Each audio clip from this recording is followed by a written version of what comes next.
dear, not my satine. Not my satine, people. How dare you? I love my satine.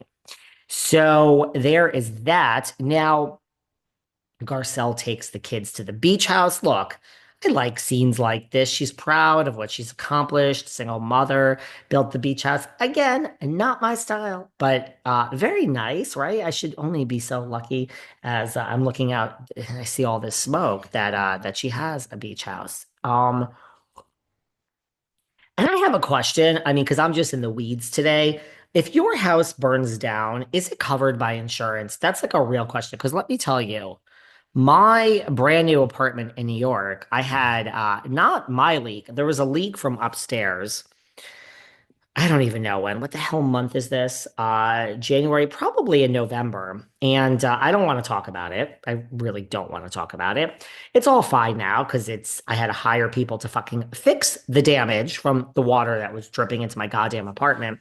But not covered by insurance. Not covered by insurance. So, well, I don't know. I guess part of it would have been covered by insurance. I don't know.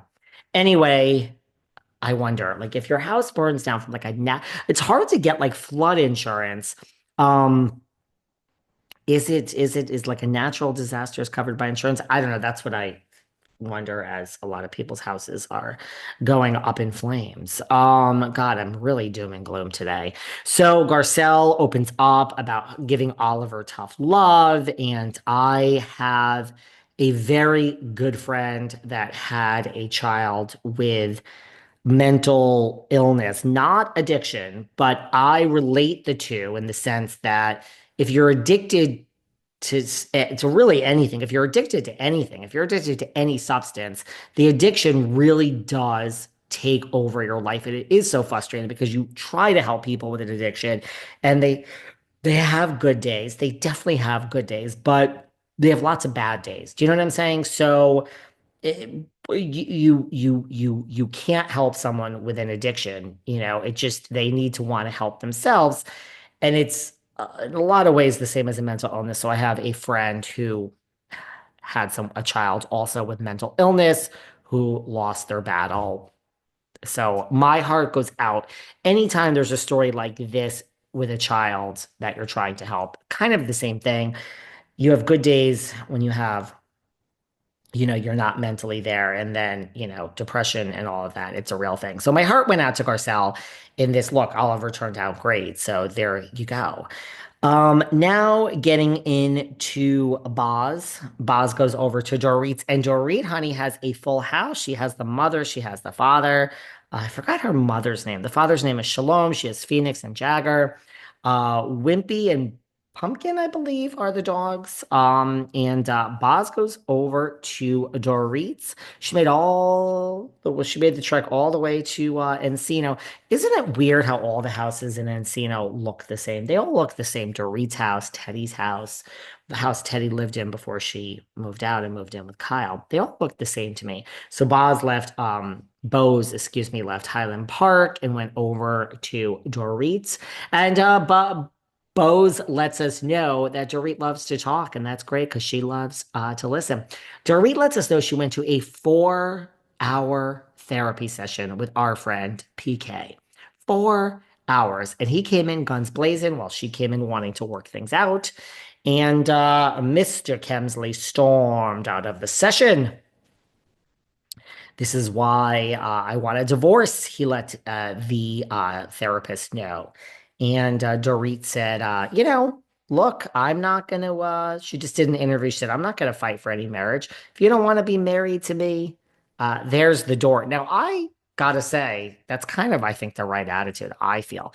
Lots of people who are married would disagree with me, but I feel if you want to set a cage bird free, just let them, like we joked recently, our little Sarah Fraser, oh, she ended last year needing space and time to herself. Well, listen, you don't have to ask Miss Yontef more than once for space. There's the door. Everything is fine. Did you miss any episodes with me and Sarah? No, you did not, because we got it covered. Well, you're never going to miss an episode unless I think everyone's going to leave us eventually, guys. At one point, it's just going to be us, but Sarah ain't going nowhere anytime soon. But just a realist. I think everyone's going to leave, right? I mean, again, one day the housewives won't be on the air, but I'll still be here at the damn fucking microphone, ready to keel over. Best thing about my job is I could do this pretty much into my golden years. I'm kind of in my golden years, I feel, but I can do this. I might have to turn the camera off for all of you watching on YouTube, but maybe not. And Sarah seems to think that if I really do lose my mind, sometimes when you're older, you lose your mind. If you really lose your mind, which I may, chances are I will, right? I mean, I've kind of already lost my mind. If I lose my mind, it probably will make for a great podcast. I mean, I don't have a husband, I don't have children. So who's going to say you're not allowed to turn on the microphone, right? Like normally, if you have children, or I mean, I have family, I just don't have a children or a husband. I guess somebody in my family will come and say, girl, you're embarrassing yourself because you're making no fucking sense. But to Sarah's point, maybe that will be the ultimate podcast and will be number one in every country. Um, I mean, could you imagine if Wendy Williams did a podcast now and someone allowed that? Oh my God. Listen to every word. Well, PK wants a divorce, and Dorit is shocked and stunned, and he's slammed. And she says, very real moment, I thought, for Dorit is like, I have to plan because PK is very, very unpredictable. Yes, a girlfriend, you do have to plan. He is unpredictable, and maybe this is a long time coming, and you have to protect yourself. Yes.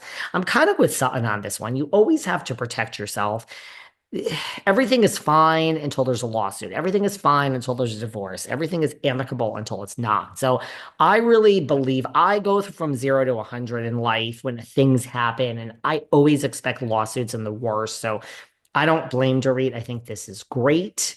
Go for it. Now, Bose, I gotta be honest. Bose is we have the toucan, as Sarah calls her, Bronwyn, and we had Erica Jane, and we had Dorinda. Right when you know right away, like Stacey Rush, although some of you don't like her, right away we know when someone is a fit. Bose is staying. She ain't going nowhere. She's a great fit. But she said things at times that made me wonder if she really understood what she signed up for. Oh, girlfriend understands. Because here we have this Bose, this newbie, and I love Bose. Oh, I love her so much. She's sitting there and she just brings up a really good question. Why did your best friend, apparently in the whole world, Kyle, why did Kyle even invite Camille if you have such a problem with her? Oh, Bose, you got it. She's got it. Everyone catch that? Bose has it. She knows what she's doing. Yeah, that's how you play housewives, Bose. That's how you play housewives. Right? And by the way, I didn't know if she should be referred to as Bose or Boz, but last night I took specific note now that we're in like this many episodes in, and it's Bose, according to Dorit and according to Satine. So I'm gonna call her by the proper name. But good job. Stir that pot between Dorit and Kyle. Bose, that's what we want. Why did she invite Camille? Oh, Bose, you know what you're doing. You were a chief marketing officer at Netflix and Pepsi, and wow, it's a very impressive career. Did you see recently? Very good friend of mine, Bethany Frankel. Do you guys know my good friend Bethany Frankel? I don't know when this exactly happened. I think it was but I think it was semi-recent.